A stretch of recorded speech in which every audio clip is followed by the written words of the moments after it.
तो आज हम बात करने वाले हैं एक ऐसे यतीम लड़के की जिसको उसके कॉलेज से निकाल दिया गया और उसी लड़के ने अपने दोस्त से $900 उधार लेकर एक ऐसी पिज्जा कंपनी शुरू की जिसके पिज्जे आज हर जगह खाए जाते हैं और आज इसकी 17,000 ब्रांचेस 90 ममालिक के अंदर मौजूद है। तो मैं बात कर रहा हूँ डोमिनोज पिज्जा की, पर हम जानेंगे ये इतने मशहूर किस तरह हुए और इसकी हिस्ट्री क्या थी। चले चलते हैं वीडियो की तरफ।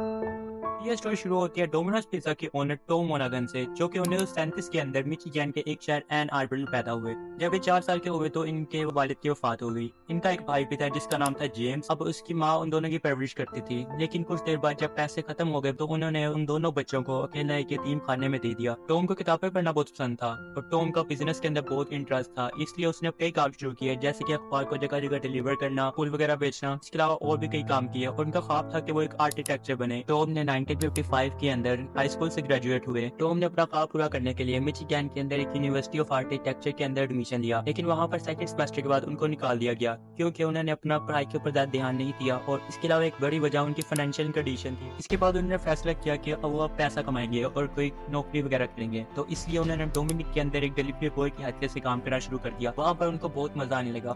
उन्होंने अपने भाई जेम्स से भी इधर आने को कहा। जब उनको इस काम के अंदर बहुत ज्यादा इंटरेस्ट पैदा हुआ तो उन्होंने अपने दोस्त से $900 उधार लेकर अपने भाई के साथ मिलकर इस रेस्टोरेंट को खरीद लिया और इसका नाम डोमिनिक के बजाय डोमिनोज पिज्जा रख दिया गया और इस तरह शुरुआत हुई डोमिनोज पिज्जा की। टॉम ने डोमिनोज पिज्जा के लिए नई रेसिपीज तैयार की और इसके अलावा नए ड्राइवर रखे और नई नई सर्विस ऑफर की लोगों को, जिसकी वजह से डोमिनोज पिज्जा बहुत चलने लग गया। इसकी तरक्की का अंदाजा इस बात से लगाया जा सकता है कि मिचिगन के अंदर ही डोमिनोज पिज्जा की 12 ब्रांचेस खुल गई। टॉम की लाइफ और डोमिनोज में 1965 के अंदर एक टर्निंग पॉइंट आया।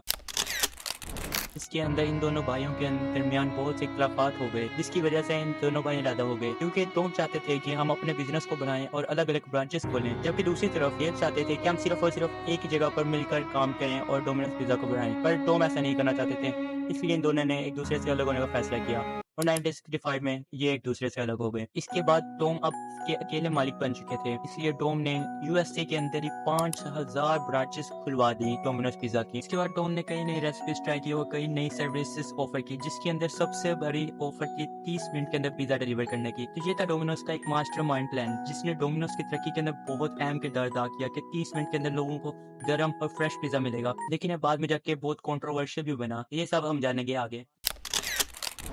जिस तरह हम सब जानते हैं कि जब एक कंपनी बहुत ज़्यादा तरक्की करती है तो कभी ना कभी उसका डाउनफॉल भी जरूर आता है और इस तरह ही डोमिनोज का भी डाउनफॉल आया। इसके डोमिनोज को कई मुसीबतों का सामना करना पड़ा, जिनके अंदर सबसे बड़ी मुसीबत ही 30 मिनट ऑफर थी, क्योंकि इसके अंदर ड्राइवर बहुत हड़बड़ी के अंदर होते थे क्योंकि 30 मिनट के अंदर पिज्जा डिलीवर करना होता था। इसकी वजह से कई हादसा भी पेश है। इसकी वजह से लोगों ने इसके खिलाफ बहुत गंदा फीडबैक देना शुरू कर दिया और लोग इसको रिफंड करवाने आने लगे, जिसकी वजह से डोमिनोज को बहुत भारी नुकसान हुआ। डोमिनोज को असर नुकसान तो उस वक्त हुआ जब एक डिलीवरी बॉय ने एक औरत को हिट कर दिया अपनी बाइक से, क्योंकि वो 30 मिनट डिलीवरी की वजह से बहुत ज्यादा हड़बड़ी के अंदर था, जिसकी वजह से उस औरत ने डोमिनोज पिज्जा के खिलाफ $78 मिलियन का केस फाइल कर दिया, जिसे बाद में कम करके 75 लाख कर दिया गया और डोमिनोज को ये अमाउंट अदा करनी पड़ी। इसके बाद 1992 के अंदर 30 मिनट ऑफर को बिल्कुल ही खत्म कर दिया गया। इसके बाद लोगों ने डोमिनोज के खिलाफ बहुत गंदे रिव्यूज और हेट देना शुरू कर दिया, जिसकी वजह से डोमिनोज पिज्जा बहुत कम लोग खाने लग गए। डोमिनोज के खिलाफ और भी कई मार्केटर्स थे जिन्होंने इस बात का फायदा उठाया, बहुत सी ऑफरें देनी शुरू कर दी लोगों को। इसकी वजह से डोमिनोज नीचे से नीचे आता गया।